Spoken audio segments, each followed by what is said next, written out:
They put me in the garage. Not the spare room. Not the basement. The garage, next to the lawnmower and a shelf of rat poison. My new bed was an old camping cot, and the space heater didn't work unless you kicked it just right. "We just need your room for a little while," my grandson said, all smiles. "You'll be comfy out here, promise." They listed my bedroom on Airbnb the next day. I watched strangers walk through my house with rolling suitcases. One even used my bathrobe. 3 weeks in, they forgot I still paid half the mortgage. They forgot who put the down payment on this house after my husband died. But I didn't forget. And I didn't argue. I booked the room online, under a fake name. 3 months. Paid in full.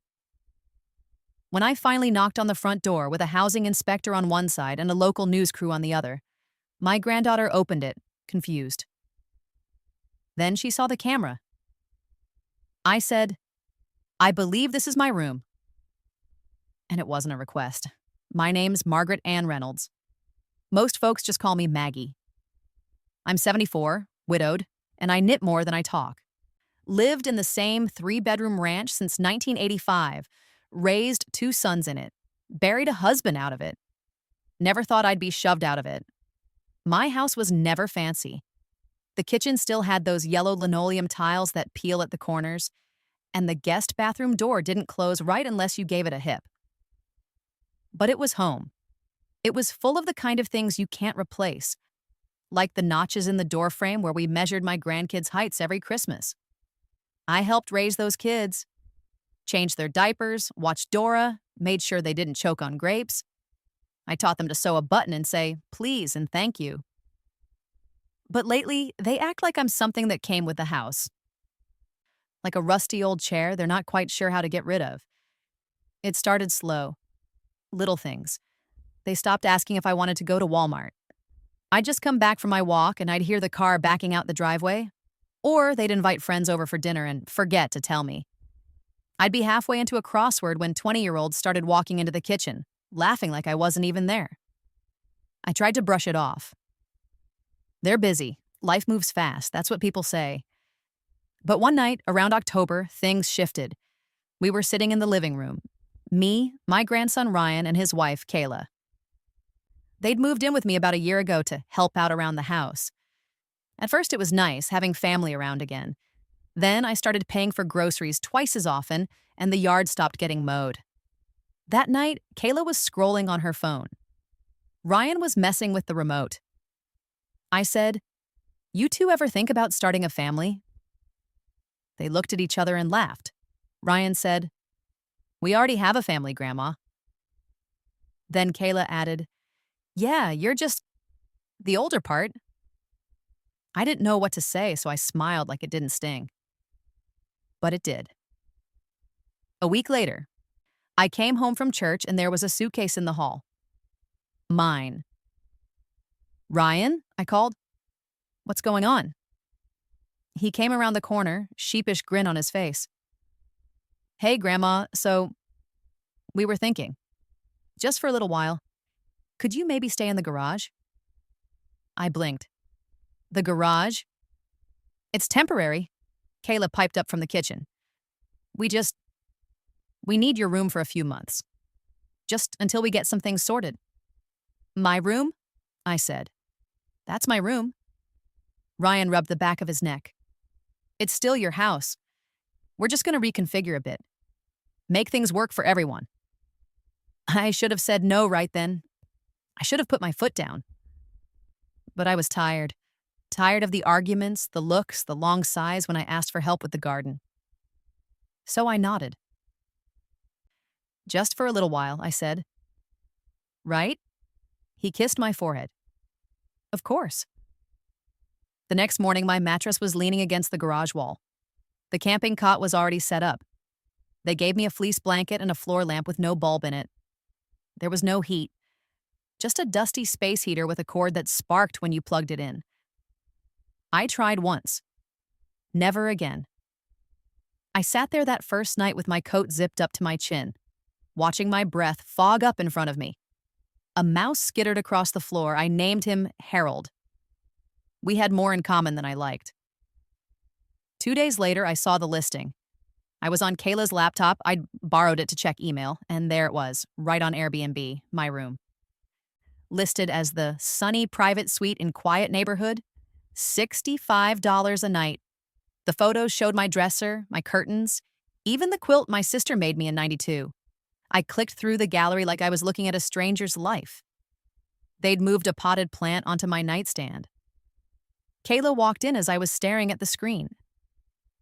"Oh," she said, "you weren't supposed to see that." I just stared at her. She laughed nervously. "It's just a trial thing. We thought it might help with bills."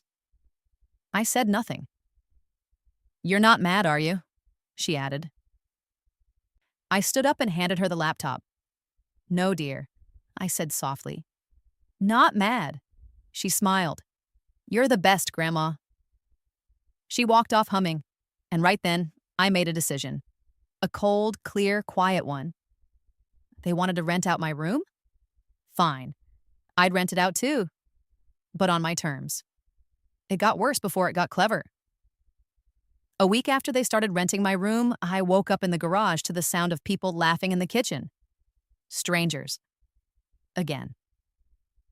Through the thin wall, I heard someone say, "This place is so cute. Feels like Grandma's house." Well, that's because it was.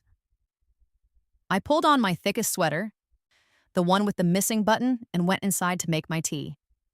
The Airbnb couple was sitting at my table eating cereal out of the bowls I got as a wedding gift. Kayla was pouring them orange juice like she was running a B&B in Vermont. I said, "Morning." The woman jumped a little. "Oh, are you the host's mom?" I just looked at her. Kayla stepped in quick. "This is Maggie," she said with a tight smile. "She's, staying with family for a bit." "Nice to meet you," the man said. I nodded, quiet, and walked right past them, poured my tea, sat on the porch alone with my cup, even though it was 39 degrees out. I wasn't about to sit there and watch two strangers butter toast with my silverware, while my own family treated me like a squatter. By Halloween, they were booked solid. I kept quiet, smiled when they asked, watched them collect cash from travelers and go out for steak while I ate peanut butter crackers in the garage. One night, Ryan came in holding a Bluetooth speaker. "Mind keeping it down in here?" he said. The guests said they heard someone coughing through the vent. "I'll try not to breathe," I said. He laughed like it was a joke. Then he unplugged my space heater and walked off. The temperature dropped to 31 that night. I didn't sleep. I laid there thinking about all the times I'd stayed up rocking him as a baby. All the nights I'd cleaned up his throw-up or read him bedtime stories twice just to hear him fall asleep. Funny how fast people forget. One morning, early November, I found my wedding photo on top of a cardboard box in the garage. They'd taken it off the mantle to make the place feel more neutral. Neutral, like love and family and memories were some kind of clutter to be hidden from guests. I picked up the frame, wiped the dust off. My late husband, Walter, was smiling in that photo like he knew a secret. Maybe he did. Maybe he saw this coming. The way things unravel when people think they've got a shortcut. I stared at that photo a long time. Then I picked up my phone. I made a fake Airbnb profile. Name, Janice Lewis. Photo, a smiling older lady I found on a stock image website. Interests, hiking, crocheting, and peaceful stays in family homes. I booked the room. 3 months, paid up front. Kayla was thrilled. "You'll love our next guest," I overheard her telling Ryan. "She's staying through the holidays. Quiet type, likes books." "Well, thank God," Ryan said. "No more randos asking to use the oven." I sat there in the garage holding the confirmation email in my lap and smiled into my cup of cold chamomile tea. That weekend, Kayla hosted a little Friendsgiving dinner for her friends. I wasn't invited, not even asked to help. I watched through the garage window as they carried in wine bottles and fancy cheese boards and something called a charcuterie tree. When I knocked softly on the back door and asked if there were any leftovers, Ryan said, "Oh, Grandma, you should have told us you were hungry." "I'm not," I said. "Just thought I'd ask." He handed me a Ziploc bag with one croissant and two celery sticks. "Love you," he said. I didn't say it back. And that night, I didn't sleep either because while they were drinking wine and dancing in my kitchen, I was on the phone with the city's housing inspector. The conversation was easy. Too easy. Turns out, zoning laws don't smile on unlicensed short-term rentals, especially ones that violate occupancy codes and fire safety. "Oh, and the guests sleeping in the garage?" I asked. "There's no heat, no insulation. I don't even think it counts as habitable space." The man on the phone whistled. "We'll look into it, ma'am. And you say they're profiting off the rental?" "Every night." He asked if I had photos. "Oh," I said. "I do." I had everything: pictures, receipts, screenshots of the listing. Even the review from one guest who complained about the weird old lady in the garage. That one stung, but I saved it anyway. I kept my head down for another week. Thanksgiving was coming. They didn't invite me to that either, but I could hear the turkey roasting from the garage, smelled the cranberry sauce through the cracks in the door. Someone played Christmas music way too early, and it made my chest ache. I looked at the empty chair I'd pulled from the curb last year. Painted it myself. Used to sit in it every morning with my coffee. Now it was shoved in the corner, under a pile of coats. That's when it hit me. They weren't going to stop. They weren't going to feel guilty or fix it or suddenly wake up and remember who I was. No, I'd have to remind them. They sold my recliner. Didn't ask. Didn't even mention it. I came back from my walk, same path I've taken since before Kayla knew how to drive. And it was gone. The blue one. The chair Walter gave me on our 40th anniversary. The one I sat in every Christmas morning, sipping coffee and watching the kids tear through wrapping paper like wild dogs. In its place was a tiny modern bench with no back and a weird furry throw. "It looked old," Kayla said when I asked. "The guests like a more modern vibe." I stood there, hands shaking, staring at the empty corner like it was a funeral. "You sold it?" She shrugged. "Facebook Marketplace, got $70. I didn't speak. If I had, I'd have screamed. Instead, I turned around and walked back to the garage. That night, I took the quilt off my cot and sat outside on the porch swing. It creaked like it was morning, too. My knees ached. My hands were stiff. I watched the lights on the Airbnb guest's rental car blink as they locked it. And I whispered to myself, "You don't belong here anymore. Not in the garage. Not in this house. Not to them." 2 days later, Ryan cornered me in the kitchen while I was trying to make oatmeal. "Hey," he said, rubbing the back of his neck. "Could you maybe stay in the garage while the guests are inside?" I stared at him. He said, "It's just, they booked the private experience, and it's a little weird when you're walking around in the house." "I paid for this kitchen," I said. He chuckled like I was being cute. I know, but it's complicated now." "No, it's not," I said. "It's very simple." He sighed and pointed toward the garage. And I did go. Because I wasn't ready. Not yet. But something was shifting inside me, something sharp. The next blow came the week before Christmas. I was sitting in the garage wrapping socks in newspaper to give out as gifts. That's all I could afford since they stopped giving me access to the joint account, the one my Social Security went into. Then Kayla walked in, holding a catalog. "We were thinking," she said, "about moving you to a facility." My hands froze. "A facility?" "Just for the winter," she said quickly. "Just until we can upgrade the house. Make it more guest-friendly. It's a good place. They have bingo." "Do I have a say in this?" She looked confused, like the question hadn't occurred to her. "It's just, you're getting older, Grandma." I stared at her. She kept talking. "And you don't seem happy out here. The garage doesn't suit you. But it's all we've got right now. Because you took my room." Silence. I didn't think you'd mind, she mumbled. I stood up so fast the cot creaked. You didn't think at all. She blinked, backed up. I didn't yell. Didn't need to. I just said, get out. And to my surprise, she did. But not before tossing the catalog onto the floor.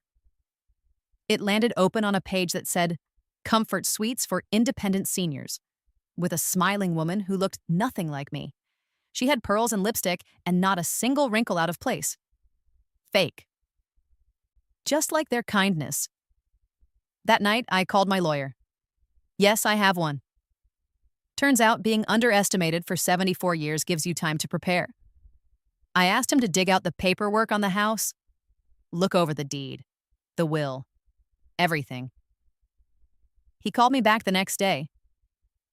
Margaret, he said, you still own 51% of the property. Their names are on the mortgage, but the equity's still mostly yours. So legally, you're still the majority stakeholder. I smiled for the first time in days. Then I called the reporter. Local news. A woman named Tracy who once did a story on my quilting group. She remembered me. I might have something for you, I said. When I told her, she said, You're kidding. No, I said. But I'm done being quiet. She asked when she could come. Christmas morning, I said. Bring a camera. And then I called the housing inspector again. Everything's still on record, he said. We can issue citations if we see it ourselves. Well, I said, how about a tour? Christmas Eve, I stayed in the garage. They were throwing a holiday dinner for their new guest, a man from Connecticut who brought his own bottle of wine and asked too many questions about the old lady out back. I watched them from the window. They didn't wave. Didn't bring me a plate. I sat alone in that folding chair, staring at the wedding photo I'd propped up on a paint can.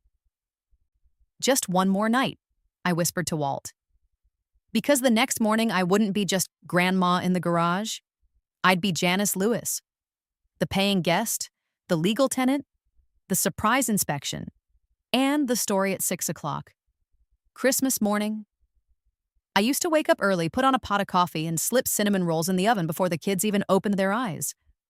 Walter would hang the final ornament.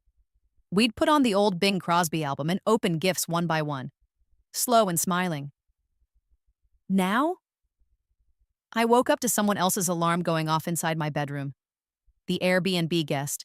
He had one of those nasal voices that carries. I could hear him through the shared wall. Where's the cream cheese? He called out, then Kayla's voice. Bright and fake. Check the left fridge drawer, Greg. I sat up in my cot, reached for my house slippers. They were damp. Again. The floor was freezing. My fingers ached. I opened the garage door into the yard and walked through the frost barefoot to the back door.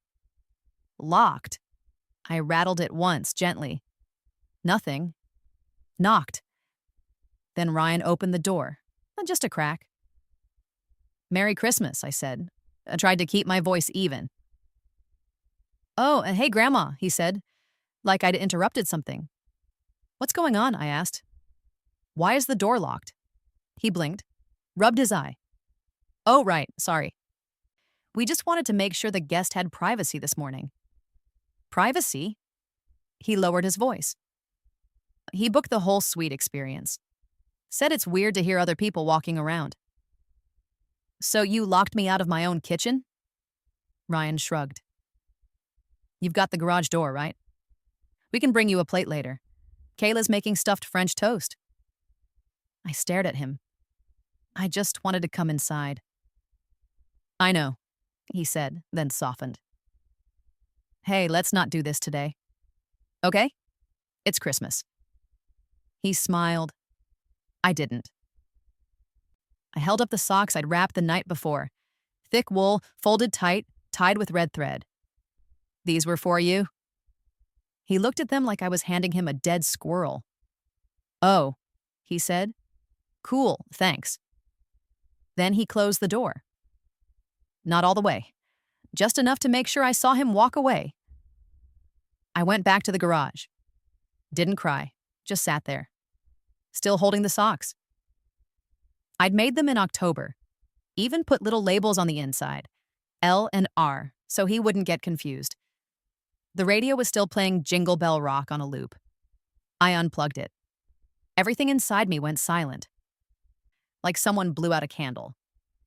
When Kayla suggested the retirement home, I still gave her the benefit of the doubt. When they listed my room, I told myself they were stressed.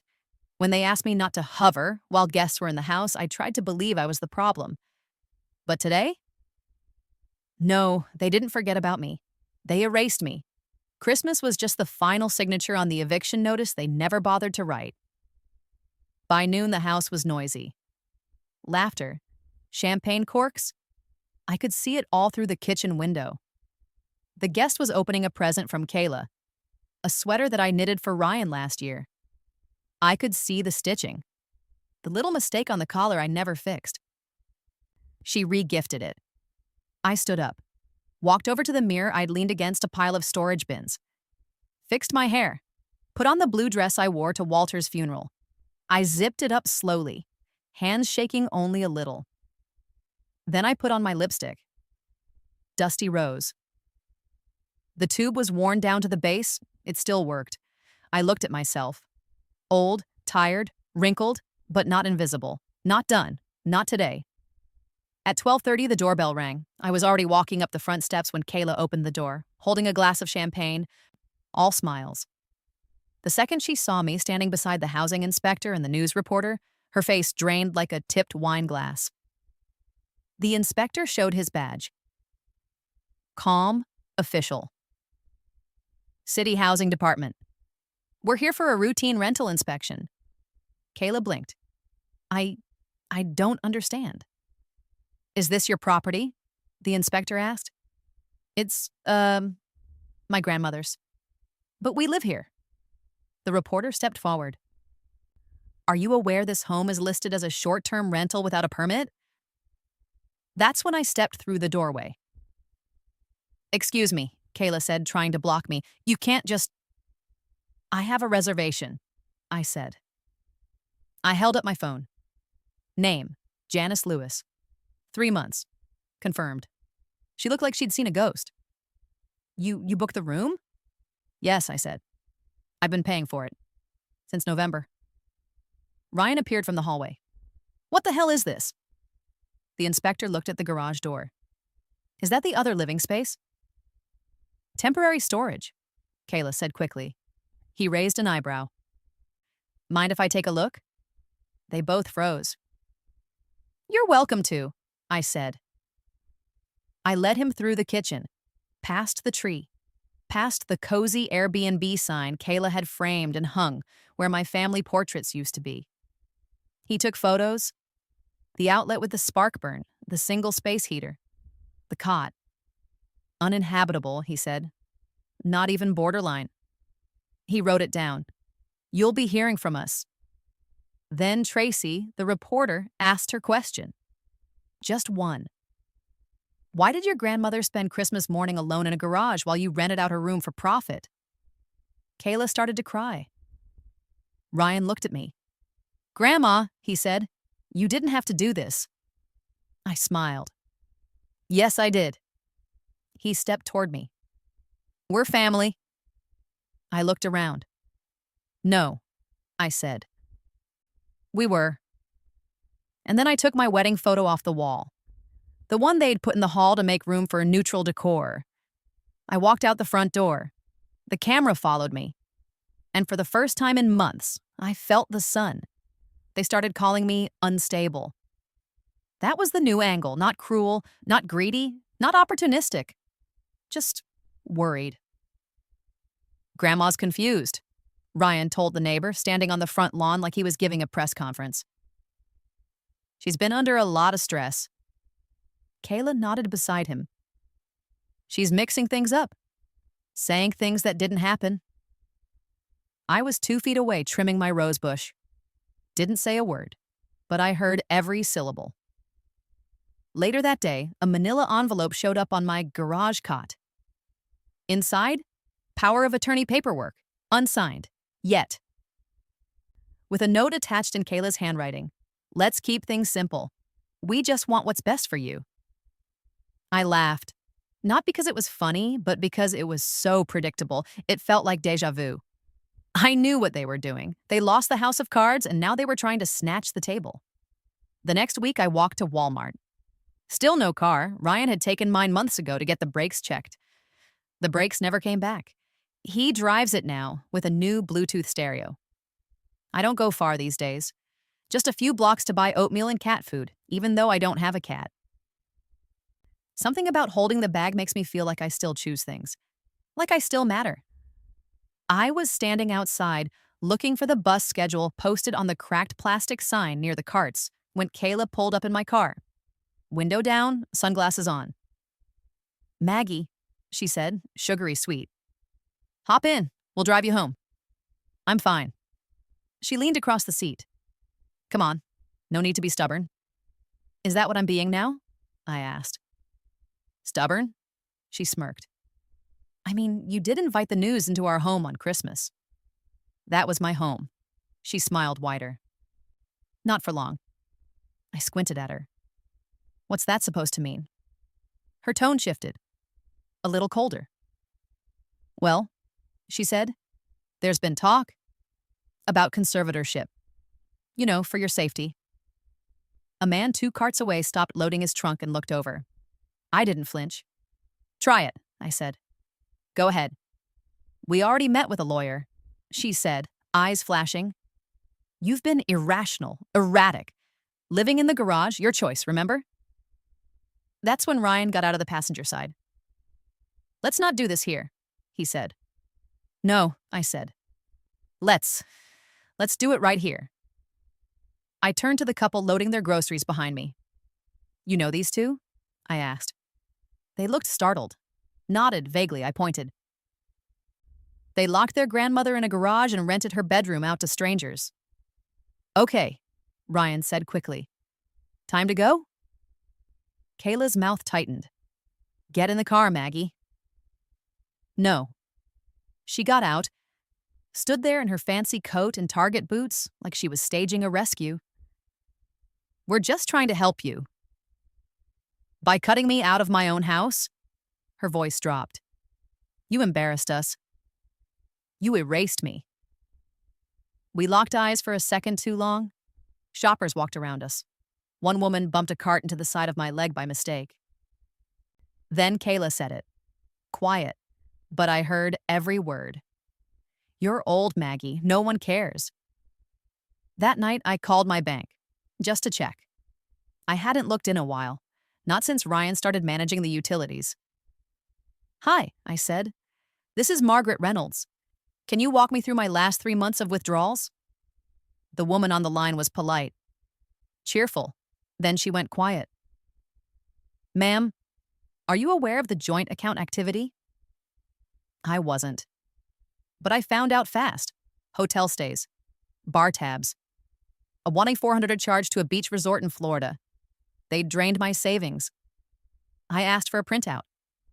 The next day, I held it in my hands like it was a confession letter. I took it to my lawyer. He sighed and slid his glasses down his nose. "Do you want to press charges?" I stared at the paper. I thought of the birthdays, the bedtime stories, the mittens I knitted for Ryan when he was 6. He lost one at the park and cried until I made a new set that night. I looked up. "No," I said. He raised an eyebrow. "But I want the house," I added. And I want them out." He leaned back. "Well," he said, "we'll have to be careful. They'll push back." "They already are." "I mean legally." He paused, then added, "They've been shopping around for a guardianship attorney. If they file and get a judge to believe you're not capable, they could take control of your property. Not just the house. Everything." I swallowed hard. "So what do we do?" He smiled, slow and dangerous. "We fight like hell." The next morning, a certified letter showed up on my cot. I opened it with shaking hands. They were suing for exclusive occupancy of the home while my capacity was being evaluated. No conservatorship yet, but a lawyer had co-signed the request. That was their move. "Lock me out for good," with a court's blessing. I sat there a long time. The garage was cold again. The space heater had finally given up. I took the court papers, placed them next to the power of attorney form Kayla left, and stared at the two of them. Threats in writing. War in cursive. I picked up my phone, called Tracy, the reporter. "This isn't over," I said. She said, "When's the court date?" "Next Friday." There was a pause. "Do you want to go public again?" I looked at my cracked window, the dented wall, the copy of my wedding photo, now slightly bent. "I think I do." They forged my name on a utilities transfer form. I found it taped to the back of the water heater, stuffed behind a box of old Christmas decorations. It was my signature, only it wasn't. Close, but wrong. The loop in the G was too high. And they used my maiden name. I haven't signed that way since 1973. They tried to transfer the gas, electric, and water bills fully into their names. And the letter said it was due to incapacity of co-owner. That's what they called me, co-owner. Like I was a stray they let stay too long on the porch. I sat on the garage floor for a while. Didn't move, just looked at the paper. Then I got up, walked to the main shutoff valve behind the house and turned the water off.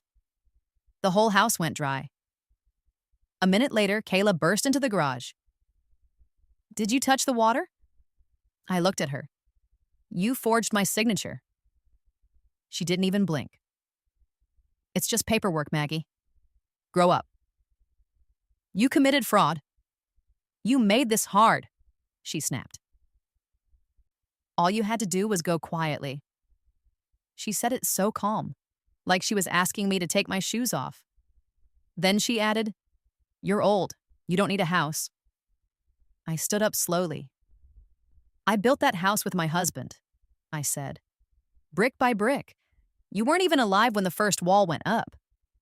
"And now you're in the garage," she said. "Figure it out." Then she turned and left. That night, I walked around the yard with a flashlight, checking for anything else they'd tampered with. That's when I found it. In the crawl space under the deck. A stack of boxes marked trash. I opened the first one. Inside, my church records, my family Bible, the baby blanket from my first son, my wedding dress. They'd packed it all up like junk and shoved it outside, next to a bag of used paint rollers and an old dog bed we never even owned. I went through the rest. Photos, mostly. Some of Walter, some of the kids, and one envelope labeled, "House Docs, Old Lady." Inside were printouts of my property records, highlighted sections, notes in the margins. One of them said, "If she's declared unfit, we can sell without consent." I nearly threw up right there in the dirt. That was the plan all along. I called my lawyer at 6 a.m. the next morning. "Bring the envelope," he said. "I want them out. I'm already filing. This just lit it on fire." Then he paused. "There's something else," he said. "What?" "We pulled their credit reports. Ryan and Kayla took out 2 personal loans this year, totaling nearly 40 grand. I blinked. "They listed your house as collateral." I sat down on the back steps, knees shaking. "They don't just want the house," I said. "No," he said. "They want to bleed it dry before you even get it back." I stayed quiet all that week. Didn't say a word when Kayla brought a man through the house and called him a real estate contact. Didn't react when Ryan told the mailman I'd moved to assisted living. But I started collecting. Every paper, every login, every transaction. I went to the library, printed emails, made copies of text messages from the Airbnb app. I called the mortgage company and confirmed what I already suspected. Ryan had been skimming the escrow refunds, and Kayla had submitted a claim for damage done by a fake guest account. The payout was over $900. They were wringing the place dry. Using my name, my legacy. I finally understood what I was dealing with. Kayla didn't marry into this family. She scouted it. Ryan didn't fall into bad decisions. He learned them. And me? I wasn't just in their way. I was inventory. Until I ran out of usefulness. 3 days before the court date, I went to church. Wore the same hat I'd worn to my daughter-in-law's baby shower 10 years ago. It still had the ribbon. I sat quietly in the pew. Didn't sing, didn't pray. Just watched the stained glass shift with the sunlight. After service, as I was leaving, someone touched my elbow. "Miss Maggie?" It was Cynthia Taylor, one of the deacon's wives. Her sister worked at the county clerk's office. "We heard about your situation," she said softly. "If you need character witnesses or any help at all." I looked at her. "Why would you help me?" She smiled. "Because everybody in this town knows who you are. And we've seen that girl. She thinks we're stupid." I stared at her a long moment. Then I reached into my purse, pulled out the manila envelope, and handed it over. "Get this to your sister," I said. "Tell her we're about to make some noise." That night, I walked past the guest suite, my old room. The door was open, lights on, empty. Inside, the bed was stripped. The Airbnb sign was gone from the hallway. A paper sat on the nightstand. A cancellation notice. Account suspended. Violated terms of service. I smiled. Then I saw Kayla in the kitchen, crying into a glass of wine. Ryan stood behind her, phone pressed to his ear. "Yeah, I don't know what happened. We had bookings through March." He turned, saw me, and narrowed his eyes. "You think this is over?" he said. "No," I said quietly. "It's just getting good." I stopped crying the morning I made the spreadsheet. That was the first real step. A black and white list of everything they'd done. Forged documents, stolen funds, false filings, illegal rentals, mail fraud, elder abuse. I printed it out and taped it to the garage wall like it was a blueprint for war. Then I made a second list. Allies. I only wrote down 3 names. Cynthia Taylor Tracy, the reporter. My lawyer, Don. May he forever smell like burnt coffee and justice. I didn't have a crowd behind me. Just a few good people and a lifetime of being underestimated. That's plenty. I started small. Quiet. First, I changed the locks. Not the front door, too obvious. I changed the garage lock. My space, my terms. Kayla tried the knob the next morning and jiggled it like it was broken. "Did you lock this?" "No," I said. I changed it. She blinked like a bug in a porch light. "Why?" "Because you're not welcome here." She laughed. "You're being dramatic." I held up the new key. "No," I said. "I'm being precise." She didn't like that. Good. Next, I filed a temporary injunction. My lawyer helped. The motion froze any sale or structural changes to the house until the court hearing. That meant no renovations, no contractors, no sneaky refinancing. The house was now a chessboard, and I was queen. Ryan didn't find out until a roofer he hired showed up and got turned away by a city clerk. He stormed into the garage that night. "You had no right." "Wrong," I said, not looking up from my knitting. "I have every right. I still own 51%. "You're playing dirty," I smiled. "I learned from the best." He slammed the door on his way out. Didn't matter. The trap was already baited. I called Airbnb, told them everything. The forged names, the unregistered rental, the false reviews. "Do you have evidence?" they asked. "I have screenshots, receipts, and audio." I'd recorded Ryan the day he joked about dodging inspectors. Thank you, public records laws. Their account was suspended within 24 hours. Kayla paced the kitchen like a caged animal. "They canceled all the bookings," she said. "We were counting on that money." "Shame," I said. She looked at me, cold. "You're ruining everything." "No," I said.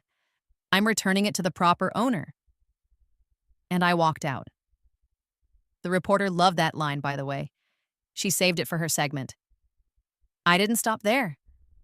I filed a complaint with Adult Protective Services, submitted my documentation, showed them photos of the garage, the cot, the broken heater, the insulation that looked like a trash bag stapled to the wall. "Are you in immediate danger?" the caseworker asked. "No," I said. "But they are." They opened an investigation that day. Ryan and Kayla were officially under review. Not accused. Yet, but flagged. And flags have a way of attracting attention. The next morning, I bought a burner phone. Yes, me. Little flip thing. $28 at the gas station. I named it Walter 2. I used it to message Kayla from an anonymous number. "There's an active elder fraud case tied to your name. Best get your ducks in a row." 10 minutes later, I heard her on the phone. "Ryan, someone knows." "I think she's talking to the state." "She doesn't even use the internet," he snapped. "Maybe not," I whispered, "but I use the library." Midweek, the court documents arrived. The full schedule. Hearing date set. Discovery phase activated. My lawyer dropped them off personally. "There's more," he said. "What?" He handed me a flash drive. "They opened a secret bank account in your name. Used your SSN." I didn't speak for a while. "How much?" "5,000, he said. "They used it for home upgrades. It's pure fraud." He waited. "You want to add identity theft to the motion?" I didn't hesitate. "Yes," I said. I want it all in writing. Because I wasn't just coming for the house now, I was coming for the truth. All of it. I got a call from Cynthia the next morning. "We've got 6 people willing to speak on your behalf. Church folks, neighbors, even your pharmacist." "Pharmacist?" He said you're sharper than his mother. "And she teaches at the community college." I laughed. For the first time in days, it felt real.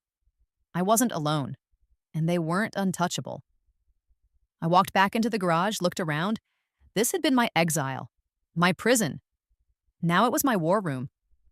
I cleared off the little folding table, set up my files, documents, photographs, put on the kettle, sat down, and waited for the next move. Late that night, I heard Ryan on the phone again, panicked. "She's not bluffing." A pause. "Yeah, I know. No, I didn't think she had proof either, but she's got a lawyer now." Another pause.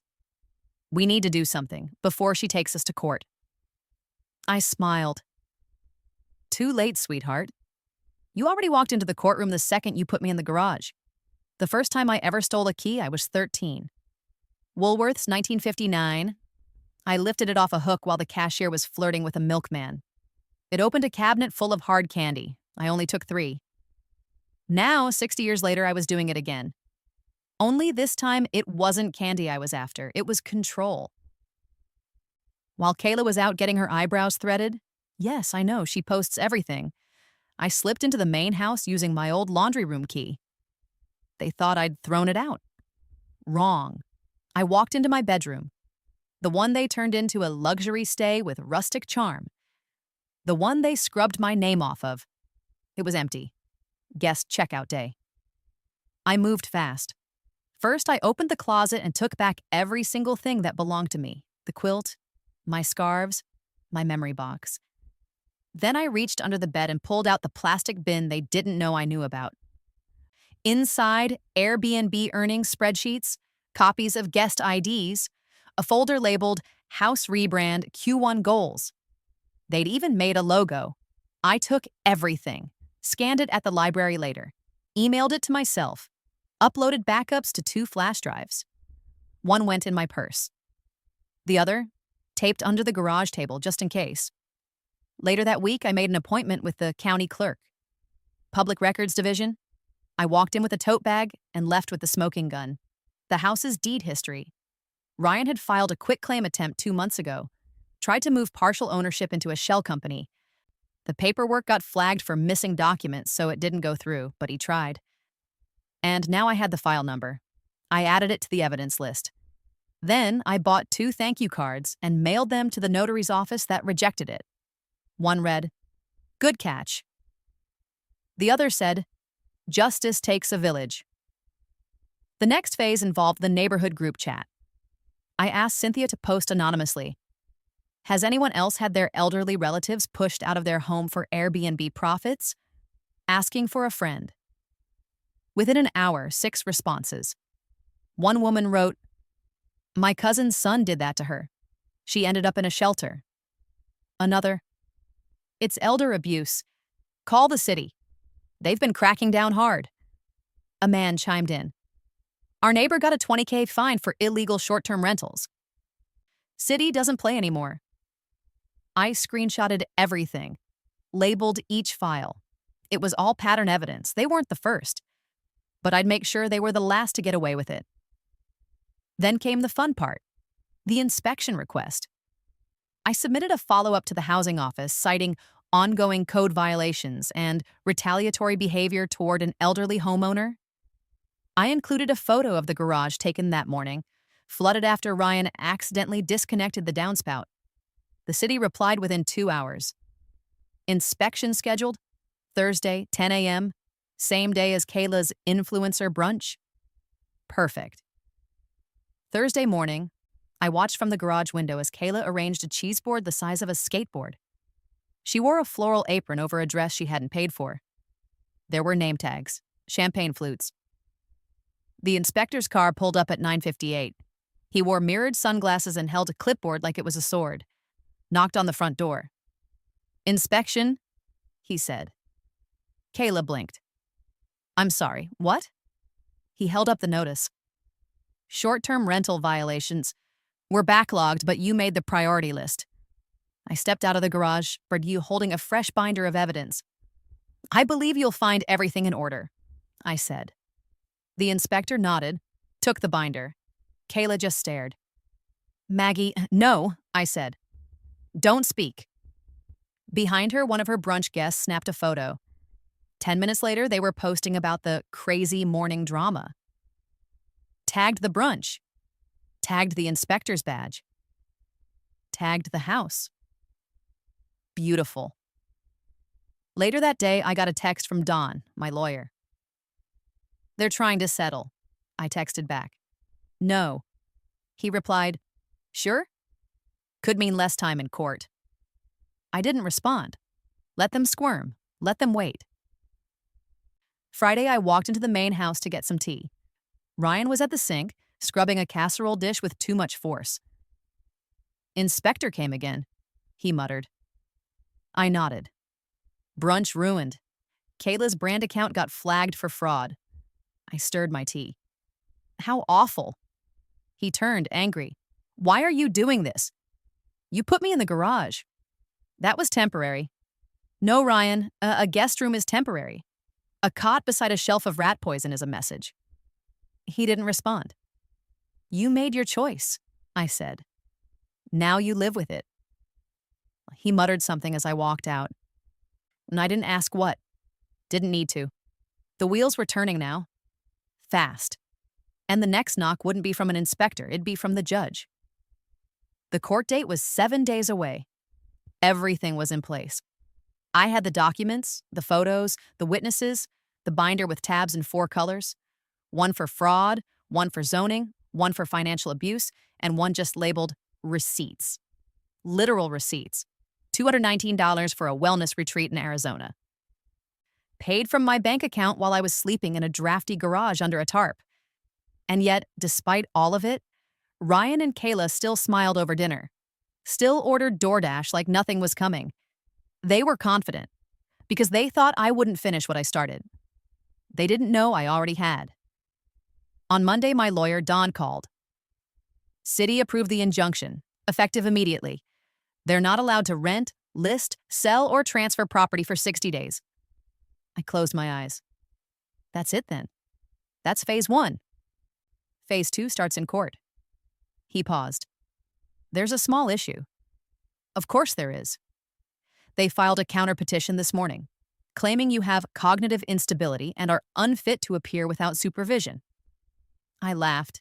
He didn't. They also filed a request for emergency guardianship. There it was, the last trap. One final, desperate move. They wanted to legally take control before the hearing. If it was granted, they could delay everything, freeze my access, discredit my testimony. They wanted to beat me by silencing me. That night, I didn't sleep. I sat in the garage, rocking slowly in the chair I pulled out of a neighbor's trash 2 years ago. I'd painted it myself, replaced the seat with quilted padding. Now it creaked with every sway like it was thinking to. What do you do when the snake grows legs? You remind it who planted the garden.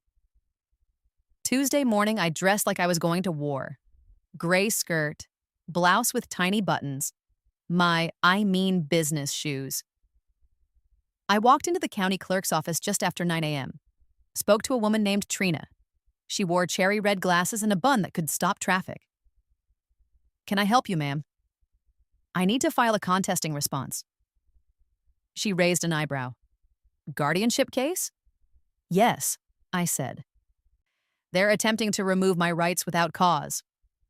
She nodded, already typing. You have supporting documents?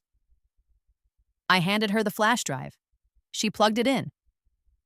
After 5 minutes, she whistled softly.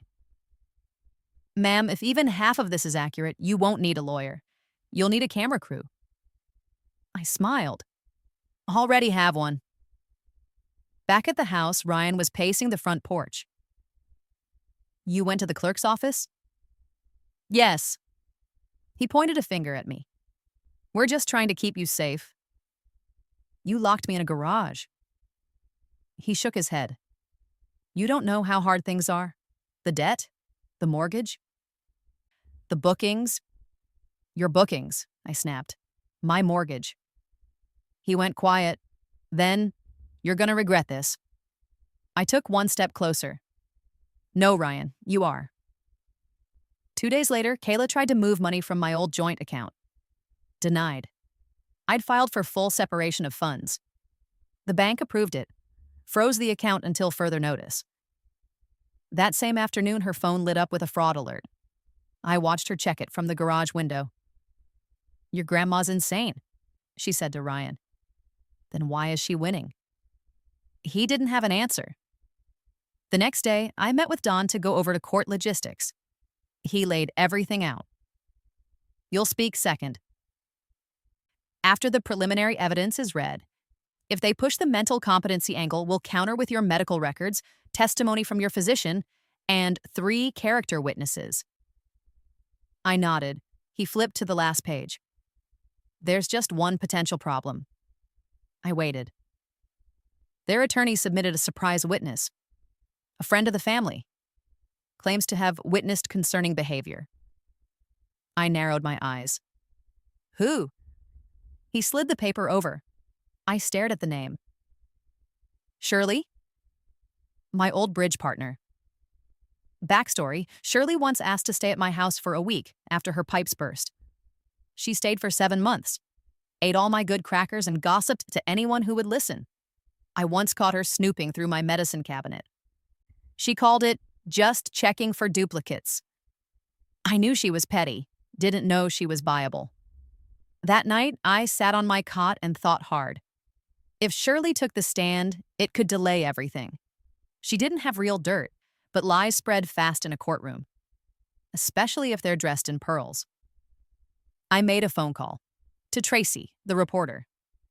Got a story for you, I said. Does it involve petty betrayal and financial fraud? Yes, and bridge. She was at my garage in 30 minutes. Friday morning, the story dropped. Local elder targeted in property grab, family and friend named in complaint. Guess whose photo ran under the headline? Shirley. The caption read, named witness in contested guardianship case with possible financial ties to defendants. I didn't say a word to her. Didn't have to. Her cousin called and screamed at her for 15 minutes. She called me that evening. You went to the press? No, Shirley, they came to me.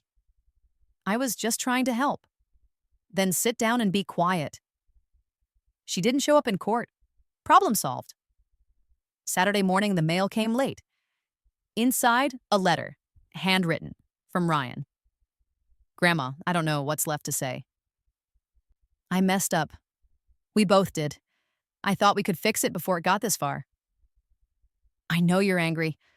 I just hope someday You'll remember how close we used to be. Ryan, I folded it carefully, put it in the back of the binder. Not because it changed anything, but because it proved I'd already won. They didn't know it yet. But the next time I walked into that courtroom, I wouldn't be fighting for my house. I'd be claiming it. The court smelled like coffee and panic. Ryan wore a cheap suit, too tight in the shoulders. He kept adjusting the collar like it was choking him. Kayla showed up in all white. Probably thought it made her look innocent. She looked like a half-price ghost. They didn't see me walk in. I took my seat next to Don, placed my binder on the table, and folded my hands. The judge entered. Reynolds versus Reynolds, he said. Guardianship dispute, property petition, and counterclaims filed. He looked tired. Probably thought it would be another slow-burn family mess. Then Don stood up and spoke the first words of war. Your Honor, the respondents, Ryan and Kayla Reynolds, are currently under investigation for financial fraud, elder exploitation, and attempted property theft. Ryan's head snapped toward me. What the hell is he talking about? Kayla gripped the table like it might float away. Don opened the binder, tab by tab. Exhibit A, forged utility documents. B, unauthorized banking activity. C, financial records showing diversion of over $15,000. D, city violations for illegal short-term rentals. And E, sworn witness statements. He turned a page. Your Honor, my client is the majority owner of the contested property and has been unlawfully displaced into an unheated garage for over 3 months. The judge looked at Ryan. Is that true? Ryan stammered. She said it was temporary. She agreed. Don didn't blink. Under duress and in exchange for shelter, which they denied while profiting from her space. He held up a photo. My cot, my cracked window, the space heater with the exposed wire. The courtroom went still. Kayla leaned over and hissed something into Ryan's ear. He shook his head, whispered back. They were unraveling. Then Kayla stood up. Your Honor, none of this is relevant. This is a family matter. She's been unstable, emotional. The judge raised a hand. Ms. Reynolds, sit. She sat. The judge turned to me. Mrs. Reynolds, would you like to speak? I stood. My legs shook a little, but I steadied. I gave them a home, I said. They gave me a garage. I opened the second binder. This is a copy of the lease they created, listing my bedroom for their income. Without a license, without consent, I held it up. And here's the guest review. One of many. I read it out loud. Great stay. A little weird hearing coughing from the garage, but cozy. 5 stars. A woman in the back stifled a laugh. The judge didn't. He looked at Kayla. Is that accurate? She crossed her arms. We did what we had to. Money was tight. And your solution, the judge said slowly, was to evict your grandmother into a storage space? Kayla flushed red, said nothing. The judge nodded to Don. You may proceed. Then came the second blow. Don called Cynthia to the stand. She marched up, wearing her Sunday pearls, and took the oath with the grace of someone very ready to deliver a sermon. I've known Maggie Reynolds for 27 years, she said. She taught Sunday school. She helped run the food pantry. She can still recite the names of everyone in our congregation and their grandkids. She leaned in. And she's not crazy. The judge smiled, just a little. Thank you, Ms. Taylor. Cynthia stood, looked Ryan dead in the eye, then winked at me on the way back to her seat. At this point, Ryan tried to pivot. Our intention was never to hurt her, he said. We were struggling. She offered to help. She was part of it. Don interrupted. She wasn't. He dropped the final page on the table. Your Honor, final exhibit. A fake quitclaim deed. Filed but not completed. Listing the property transfer to an LLC controlled solely by the respondents. The judge stared at it. You attempted to transfer the house out from under her? Ryan went pale. It never went through. But you tried. There was a long silence. The kind that settles over a battlefield when one side realizes they're out of ammo. Then the judge spoke. I'm ready to rule. Before he could say it, Kayla stood again. This isn't fair, she snapped. We did everything for her. We fed her. We housed her. I raised my hand. No, Kayla, you housed me the way a warehouse stores old furniture. Quiet, out of the way, and covered in dust. She stared at me.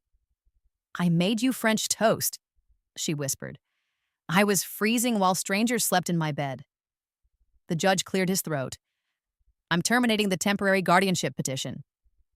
Ryan slumped. I am restoring all property rights to Margaret Reynolds. Kayla sat down hard. And I'm referring this case to the DA's office for investigation into potential fraud. Dead silence. Then I stood. Your Honor, if it pleases the court, I'd like to request one more thing. He raised an eyebrow. A 30-day eviction order. The judge nodded slowly. Granted. Dawn smiled. I didn't. I just looked at Ryan. You have 1 month, I said. Then you get to see what the garage feels like. The court ruling hit them like a brick through stained glass. By the time we got back to the house, Kayla was already on the phone, pacing the front lawn in her sad little influencer blazer, trying to convince her mom it was all a misunderstanding. Ryan sat in his car, engine running, staring straight ahead like he was waiting for a reset button that would never come. Dawn stood next to me by the mailbox. You sure you want to stay here with them for 30 days? I nodded. I want them to feel every hour of it. He chuckled. Remind me never to get on your bad side. Don't steal my bedroom, and we'll be fine. That night, I slept in my real bed. My quilt, my dresser, my pillow with the good neck support. I lit a candle and sat with a cup of tea, watching shadows crawl across the ceiling. Kayla banged cabinets. Ryan stomped up the stairs. At one point, someone slammed a door so hard a framed photo tipped over. I didn't flinch. They'd been making noise for months. Now they could hear me breathing. The next morning, I had breakfast at the kitchen table. Ryan walked in, bleary-eyed. You're really gonna kick us out. You gave me 68 square feet and a broken space heater, I said. What do you think I'm gonna do? He sat across from me. What if I find a job? We pay rent. Try again? You've had a year to do that. I made mistakes. Then pack them. He slammed his fist on the table. I'm your grandson. I leaned forward. And you sold your grandmother's bed to buy a second blender. They tried to stall. Of course they did. Kayla posted a sob story on her lifestyle page. Filtered tears, cropped angles, emotional music. Said they were being unfairly removed from the only home they'd ever known. She called it our family fraud. Tracy picked it up within 12 hours. Published a follow-up piece titled, Grandmother Speaks, the Truth Behind the Viral Eviction. It trended locally for 2 days. One of Kayla's brand partners dropped her. Another asked for proof of residency. She cried in the laundry room for 3 hours. I folded towels over the sound. A few days in, things got messy. I woke up to shouting outside, walked to the porch in my robe and slippers. Ryan and Kayla were dragging trash bags to the curb, only they weren't full of trash. They were full of clothes. Mine. You don't live here anymore, Kayla screamed. You got your room back. Why can't you leave us alone? Because this is my house, I said. And I'm not the one being evicted. Ryan grabbed one of the bags and flung it into the yard. You want your stuff so bad? Dig for it. I didn't move. I didn't blink. I just held up my phone and hit record. He froze. Kayla whispered something. They both turned and walked back inside. The video hit the neighborhood group chat within the hour. It was titled, Who Raised These Two? By day 15, the chaos started to eat them alive. The internet went after Kayla. Not just trolls, real people. Mothers, grandmothers, people who saw through the smiles. They left reviews on her Etsy shop. They emailed her affiliate sponsors. They stitched her TikToks with commentary that would make a sailor faint. Kayla deleted everything by the weekend. Ryan wasn't doing much better. I found a spreadsheet on the kitchen printer. Budget projections, failed loan attempts, a line that read, "If she dies before the appraisal clears, we can still refinance." I circled it in red ink, left it on his pillow. He didn't speak to me for 2 days after that. Good. Silence was long overdue. Then I almost lost everything. On the 21st day, a letter arrived from the zoning office. It was addressed to occupant, one of those bland envelopes you almost throw away. I opened it, read the first sentence, then sat down. Ryan had filed a motion to rezone the house as a 2-unit property without my signature. He'd submitted a letter from Margaret Reynolds, electronically signed. They were trying to make the garage mine, legally, permanently. I stood up, shaking, walked straight into the living room. "Get down here," I shouted. They came. Slowly. I held up the letter. "You forged my name again." Kayla's face went white. Ryan stepped forward. "You can't prove." I pulled out my phone. Don had taught me well. Every time they spoke to me since the court date? Recorded. I played the audio. It was Ryan.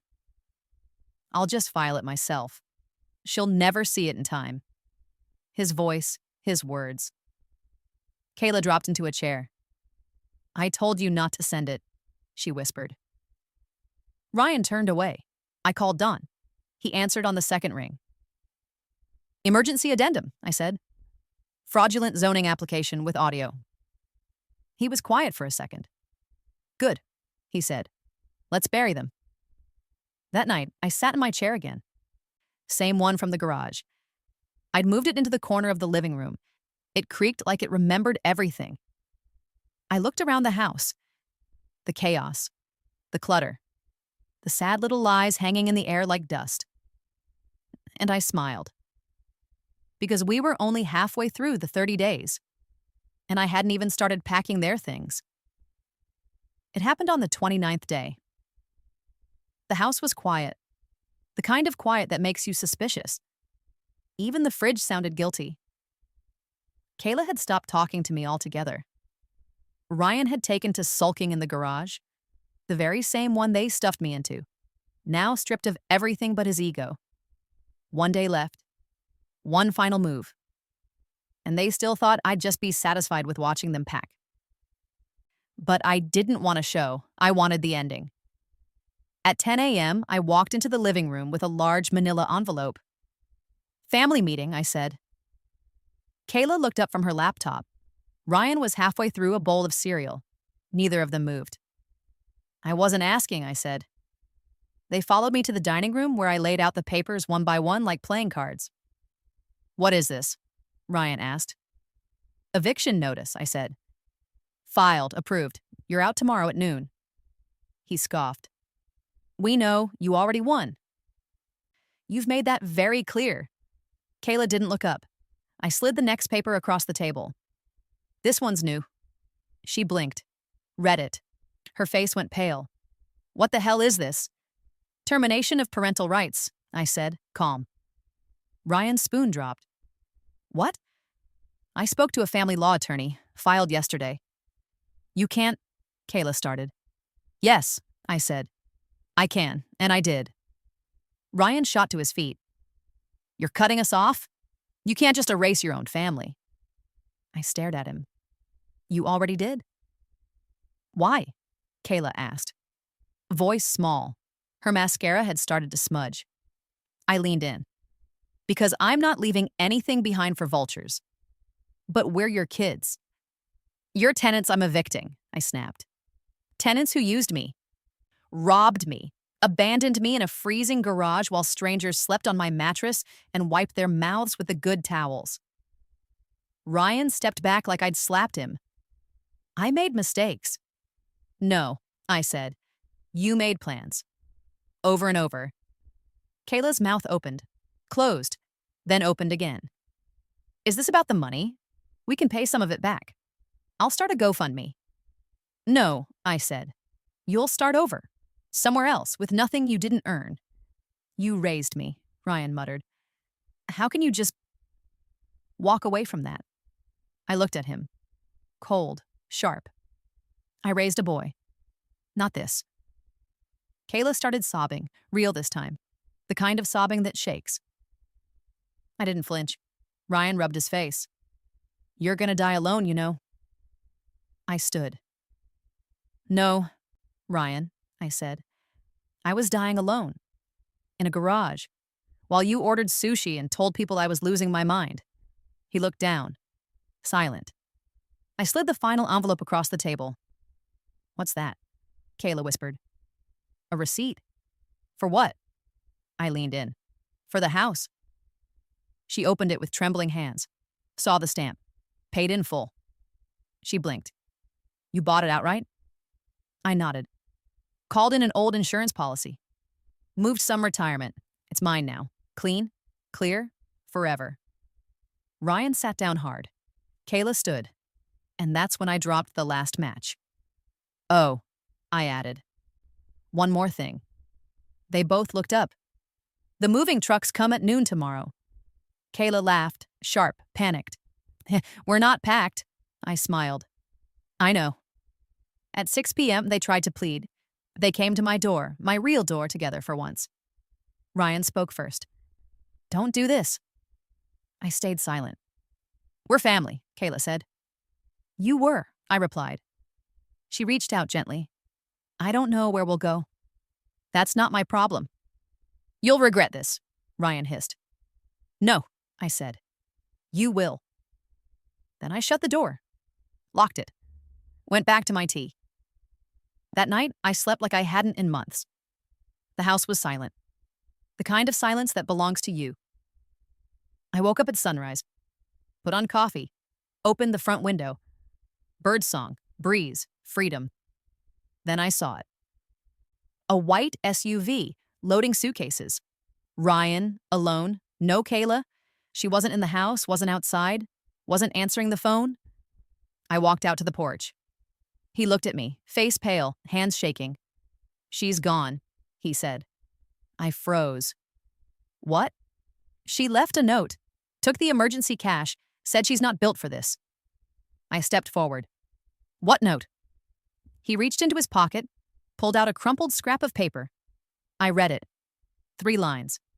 No apology. No goodbye. Just one phrase at the bottom.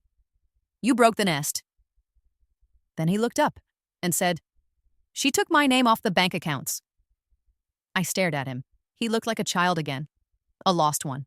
An empty one. And for the first time, I felt nothing at all. The morning they were supposed to leave, it rained. Not the heavy, dramatic kind. Just a slow, quiet drizzle. The kind that soaks you before you realize it's happening. Fitting. I sat at the window with my tea, watching Ryan throw garbage bags into the back of the SUV. He wasn't crying. He wasn't shouting. He looked hollow. No Kayla, no moving truck. Just him, 3 trash bags, a duffel, and the sound of windshield wipers slapping back and forth like a slow apology. He didn't knock, didn't come say goodbye. I thought he might. Instead, he sat in the driver's seat for 20 minutes. Then finally pulled out of the driveway. Didn't look back. Didn't need to. There was nothing left behind for him.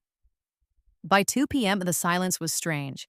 I kept expecting a door to slam, a microwave to beep, Kayla to walk in with a shopping bag and a half lie. But there was just stillness. No echo, no tension, no pretending. I walked into the room they'd used for Airbnb, my old bedroom. It was cleaner than they left it. Probably trying to score pity points on the way out. They failed. The plant was dead. The mirror was crooked, and there was a single envelope left on the nightstand. I opened it slowly. Inside was a note in Ryan's handwriting. I don't expect forgiveness. I just didn't know how to stop once we started. If you want to reach out, you can. If not, I get it. No phone number, Just that. A final whimper. The next day, Cynthia came by. She brought pound cake and a newspaper. Thought you'd want to see this. I unfolded it. Front page. Local woman reclaims home after shocking family fraud. Below it, a photo of me, taken from the side, looking out the courtroom window. I looked older, tired, but proud. Did you mean for it to go this far? Cynthia asked. I thought about that. No, I said. I meant for it to stop a long time ago. They just wouldn't let it. She nodded. Cut us each a slice of cake. Then she added, You know people are calling you a hero, right? I raised an eyebrow. I didn't do it to be a hero. I did it to survive. Sometimes, she said, those are the same thing. Later that night, I cleaned out the garage. The cot was still there, folded up. So was the rusted heater, the cracked lamp, the blanket that still smelled like mildew no matter how many times I washed it. I left it all on the curb. Trash day was tomorrow, and I was done carrying it.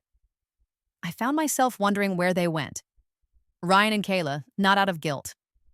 Just curiosity.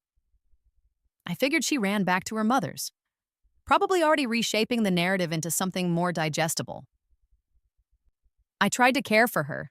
She turned on us. That sort of thing. Ryan? I wasn't sure. Maybe a motel. Maybe a friend's couch.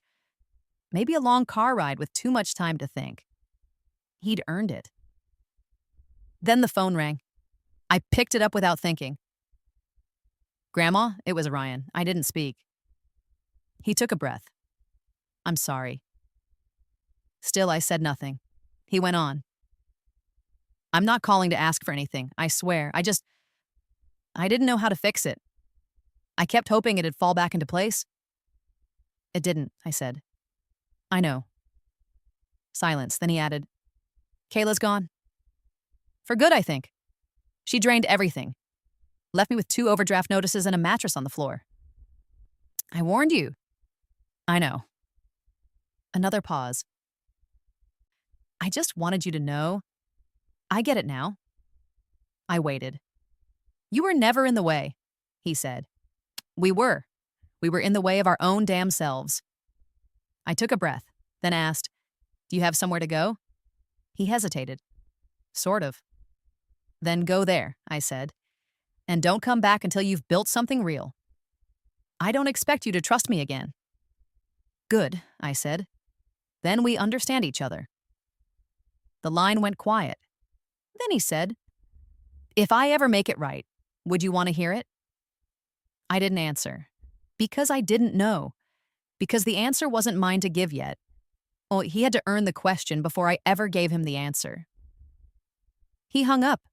I set the phone down, looked around my house. It was mine now. The envelope was from the county assessor's office. Inside, a formal notice confirming the title transfer. My name. Alone. No co-owners, no addendums, no asterisks. For the first time in decades, it was fully mine. I stood in the hallway next to the framed wedding photo Walter and I took in 1974.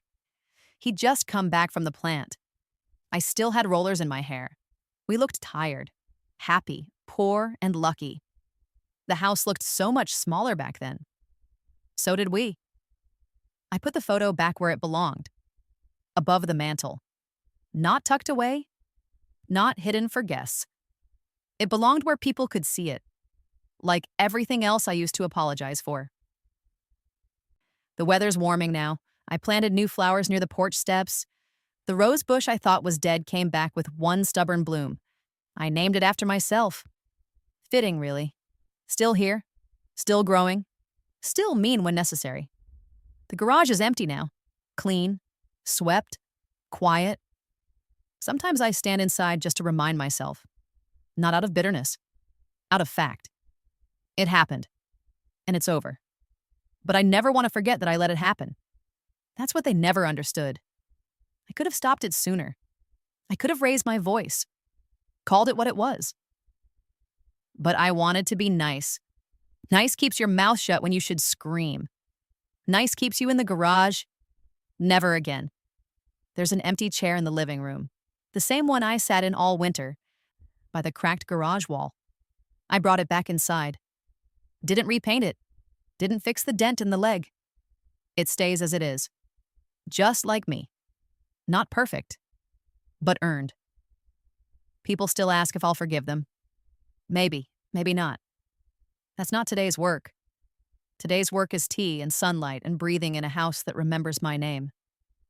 You know, people think revenge is fire, rage, screaming, doors slammed hard enough to break. But real revenge, it's colder than that. It's an empty room where your name used to be on the deed, and now it's not. It's a quiet house, a closed garage, and a locked front door.